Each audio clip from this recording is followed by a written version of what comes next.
Chanda, I'm writing this letter to you from a Manhattan pub, and it's 12:52. They've switched off the music and they're washing the glass. Gotta turn back to my hotel.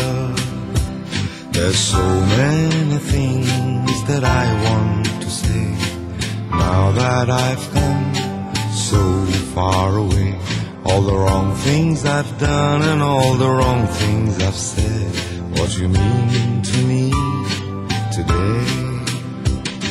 And I want to ask you how things are at home, whether you miss me, what you cooked yesterday. But this napkin's too small to fit in all that, and they have shut down the mail. Outside the Broadway's cold and it's blue, and my pocket is as weary as the soles of my shoes.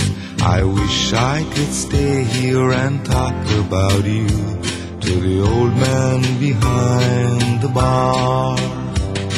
I wish I could tell you what this day means to me. Wish I could write fancy poetry, but all I have written in the past half an hour is a little happy birthday to you. I'm sorry to be such an awful old man. I wish I could make you understand, but since I'm so far away from you, will a little happy birthday do?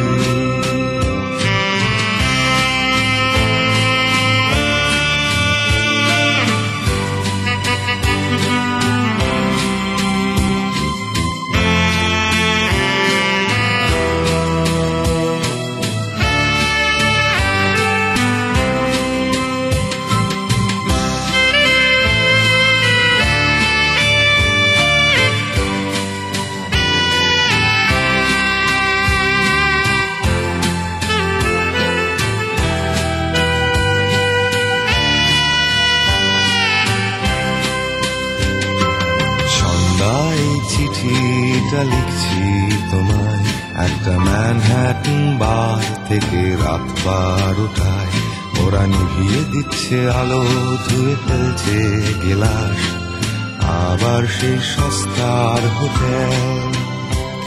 আজ অনেক কিছুই বলতে চাইছি তোমায়, বসে এই শুধু আমেরিকায়। রোজকার সেই একঘেয়ে মিথ্যে কথা নয়, মনে ভেতর থেকে ইচ্ছে করছে জানতে কাঁদছে কি মন, কি করছে আমার কলকাতা এখন। কিন্তু ন্যাপকিনটা বড়ই ছোট এ দোকানে, আর পেনের কালি ফুরিয়ে গেছে। বাইরে ব্রডওয়ে ধোঁয়াশায় ভেজা, ভেজায় আমার ছেঁড়া জুতোর শুকতলাটা, আর পকেটেও মাত্র $6টা। শেষ হুইস্কিটাও ফুরিয়ে গেছে। আমি জানি আমি লোকটা সুবিধের নই, সব ছেড়ে ছুড়ে বেড়াই ঘুরে বিদেশ পিকনি। তবু ন্যাপকিনটা আজ আমি পোস্ট করবই নেশা কেটে যাওয়ার আগে। ইচ্ছে ছিল লেখার তোমায় অনেক কথা, বড় সড় মানে ওলা কবিতা, কিন্তু ঘন্টা খানিক ধরে শুধু একটাই কথা লিখেছি, হ্যাপি বার্থডে টু ইউ।